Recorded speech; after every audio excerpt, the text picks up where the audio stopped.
જય માતાજી। જો આ અવાજ હું બોલું છું એ તમે સાંભળી ગયા ને તો તમને મારી ઉપર ગુસ્સો આવશે, એટલે હું જ તમને ચોખવટ કરી દઈ કે અહીંયા હું ફાંકા ફોજદારી કરી રહી છું, બરાબર। પણ પહેલાં હું તમને જણાવી દઉં કે અમે સવારમાં મારી ટૂરવાળી જે બસ હતી એણે અમને સીતાપુર ચોકડીએ ઠાલવી દીધા છે। આગળ ત્યાંથી ગૌરીકુંડ જવા માટે તમારે બોલેરો વાહનમાં જવું પડશે, જે 4-5 કિલોમીટર તમારે એમનેમ જ કપાઈ જશે। ઘણા એમ કે ને 23 કિલોમીટર હાલવાનું છે, તો એમાં કેટલો રસ્તો કપાઈ જશે એ હું તમને કહું છું। તો ગૌરીકુંડ સુધી તમે જાઓ એટલે 5 થી 6 કિલોમીટર રસ્તો તમારો એ કપાઈ જશે, પછી તમારે ચાલવાનું રહેશે 16 કિલોમીટર જેવું। તો અમારું ગ્રુપ આખું ત્યાંથી ગૌરીકુંડ જવા માટે આગળ વધી ગયું છે। આ અમારું ગ્રુપ છે, જે અમારા ટૂરના જે ભાઈ હતા એમણે એવું કીધું હતું કે બધા સાથે રહેજો, એટલે અમે 30 થી 35 જણા જે મેમ્બર હતા એક ગ્રુપમાં લાઈનમાં બેસી ગયા છે। આગળ અમારે હાલીને ત્યાં જે આપણે હરિદ્વાર ઋષિકેશ તમે જે રજિસ્ટ્રેશન કરાવ્યું હોય કે ઓનલાઈન કરાવ્યું હોય એના ટોકન મળ્યા હોય ને એ તમારે જમા કરાવવાના હોય છે। તો ત્યાંથી તો અમે ભગવાન શ્રી ભોળાનાથનું નામ લઈ અને અમે આગળ મળ્યા હાલવા, ટ્રેકિંગ બેગ નાખીને, કોટવટ પહેરીને, લાલી લિપસ્ટિક કરીને અમે તો એટલા બધા એમ, કારણ કે રાતે નિંદર અમે વ્યવસ્થિત કરી લીધી છે અને સરસ રેસ્ટ થઈ ગયો હતો, એટલે અમે ફ્રેશ મૂડમાં હતા। આટલી રીલ બનાવશું ને આ કરશું ને તે કરશું, અને મેં તો એટલા ફાંકા માર્યા છે સ્ટાર્ટઅપમાં કે હું તો હાલીને જવાની છું, હું ખચરને બિચારાને તકલીફ નહીં આપું। પણ ખમો કૃષ્ણાબેન, તમે જેટલું ધારો એટલું બધું સરળ નથી, કારણ કે ભગવાન શિવને મળવાનું છે।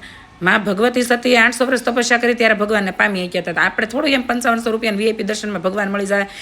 2 કિલોમીટર એટલે ત્યાં તમને ભૂખ લાગી ગઈ, વિચારો।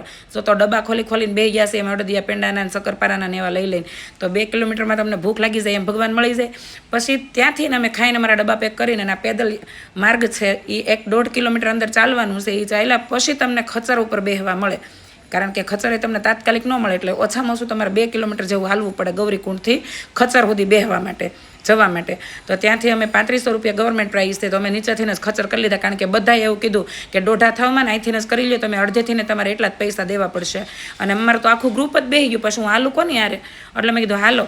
અને ત્યાં બધા જે ચર્ચા કરતા હતા ને એ જાણીને તો મને એવું થયું કે ના કહેતા હશે, સાચું જ કહેતા હશે ને કે ખચર અહીંથી જ કરી લેવાના। પણ જેમ જેમ અમે ઉપર જતા ગયા ને ઘડીક એમ થાય કે હમણાં આવી જાય।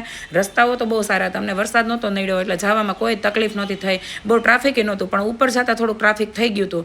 તો રસ્તાઓ ચોખ્ખા હતા, પણ ખચર છે ને ઘોડું એવું આમ રેલિંગ બાજુ જ ભાગે, એટલે હા પણ એમ થાય કે હમણાં પસાડશે। જોકે એવી કોઈ અમને દુર્ઘટના જોવા નથી મળી। હા, 1-2 ઘોડા પડી ગયા હતા, તો 1-2 માણસો પડ્યા હતા એ જોવા મળ્યા, પણ ખીણમાં કોઈ નથી પડ્યું। પણ રસ્તામાં આવા બોડિયા આવશે 4 કિલોમીટર ને 3 કિલોમીટર ને એવું બધું, પણ ભરમાતા નહીં ભાઈ। પણ જુઓ ત્યાંનું વાતાવરણ આબેહૂબ, ઘડીકમાં વરસાદ તૂટી પડશે એવું થાય ને ઘડીકમાં પાછો તડકો નીકળે। આ જે સફેદ દેખાય છે ને એ બરફ છે। તો અમે લોકો ધીમે ધીમે પહોંચી ગયા। બીજા પાર્ટમાં દેખાડું કે અમે અહીંયા પહોંચી અને કેવી વસ્તુનો અમે સામનો કર્યો, બરાબર। એટલે લગભગ સારા જ અનુભવ થયા છે, કોઈ ખરાબ નથી થયા। અને થોડીક તો કઠણાઈ આવે ભાઈ માર્ગમાં, પણ આવા જે બોડી આવે ને એનાથી જરાય ભરમાતા નહીં। આ ખાલી દેખાડે